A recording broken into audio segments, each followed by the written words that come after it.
Damapia Boss Accidental Bride Kabanata 1. Ellis Pub. Hoy Gail, nasaan ka na? Nandito na ako sa mall. Sabi ko sa kabilang linya. Magsa-celebrate kasi ako ng birthday ko ngayon. Actually, noong February 16 pa yung birthday ko pero naging busy kami kaya hindi ako nakapag-celebrate. February 18 na ngayon. Sandali, papaalis pa lang ako. Ang dami kasing tao sa butik saka walang kasama si Mabi dito. Kawawa naman, sabi niya. Si bakla ba yan? Pakisabi, halika Rachel, pinapadali ka niya. Narinig ko sabi ni Mabi na ikinatawa ko. Abat hoy, bakla, gusto mo isumbong kita sa papabol mo? Sabi ko. Saka Gil, sige, hintayin na lang kita rito. Basta bilisan niyo. Sama mo na lang din si bakla para tumahimik na. Naglakad-lakad na lang muna ako sa loob ng mall at napadaan sa isang butik ng mga wedding gown. Hi, kailan ko kayo makikilala si The One? Ace Ellie, you still have to prioritize your nephew, paalala ko sa sarili. Pumasok ako sa loob at saka tumingin-tingin doon nang may matipuhan ako. Isang above knee wedding gown habang mataas naman yun sa likod. Tube dress siya at kailangang suotan ng bra na may plastic strap. Miss, pwede ko bang sukatin? Tanong ko. Yes ma'am, this way please, hanapan po muna kita ng kasize mo. Ngumiti siya sa akin. Nagtataka lang ako, mga hula ba siya at hindi niya man lang tinanong kung anong size ko.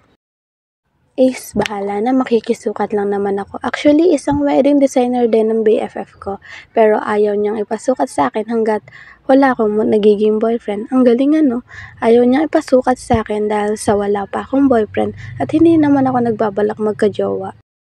Nilingon ko ang sales lady na papunta sa kinaroroonan ko. Saka iniabot ang wedding gown na gusto ko isukat. Eto na po ma'am, sabi niya.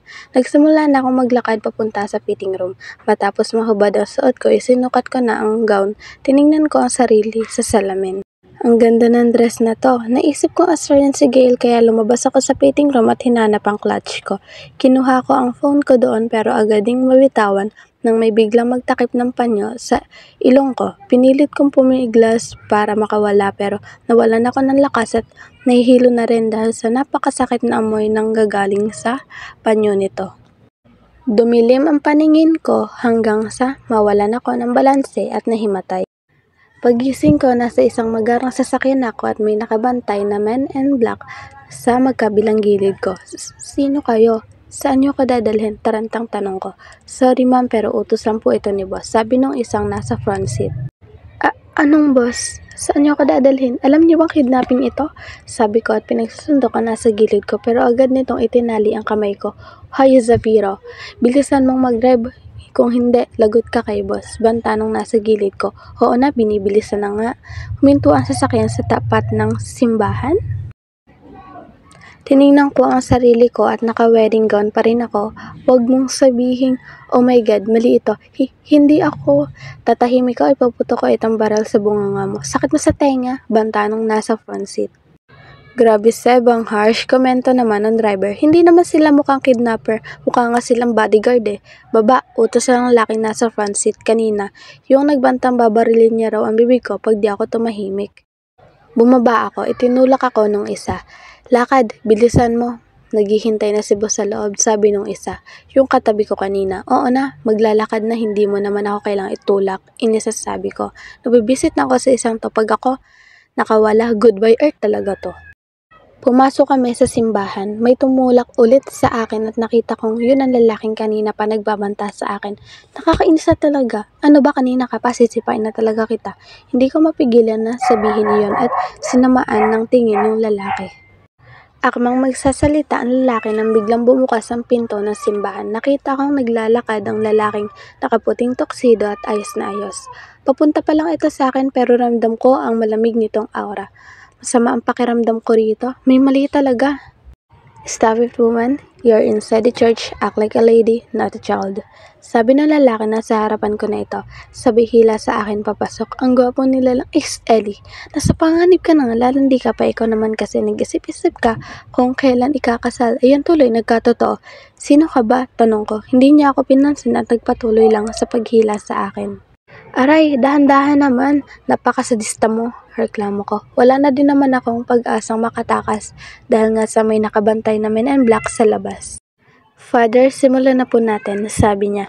Maari ko ba malaman ang pangalan mo, Iha? Rochelle po, magalang na sabi ko. Pansin ko ang bata pa ni Father. Ilang taon na ba to? Parang kaedad lang ni Kuya. Apelyido? Perez po. Father, bilisan na po natin. Putol ng katabi ko.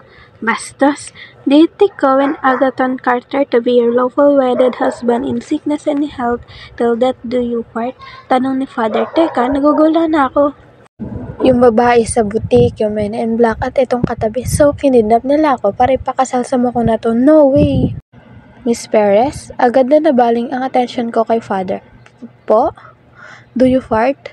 Hindi ko magawang ibuka ang bibig ko hanggang sa maramdaman kong may malimig na bagay na nakatutok sa likod ng ulo ko. Answer him, woman, or else I'll shoot you, sabi nung katabi ko. Nanginig agad ako at nakagat ang labi sa kaba. Opo, Father, nanginig na sabi ko. Teka, kasama din ba nila si Father? Hindi lang man nagreklamong tinutukan ako ng barel? Sino ba talaga kayo? Tanong ko. Hinila ulit ako ng lalaki at hindi man lang sinagot ang tanong ko sa kanya. Sign it and you will be my legal wife in sickness. Teka. Kanina pa kita tinatanong kung sino ba talaga kayo? Ayaw. Pinutol nito ang sasabihin ko. In sickness and in health, till death do us part. Diniin na nito ang salitang death na nagbigay ng kilabot sa akin. Inilagay niya ang baril sa may lamesa katabi ng marriage contract.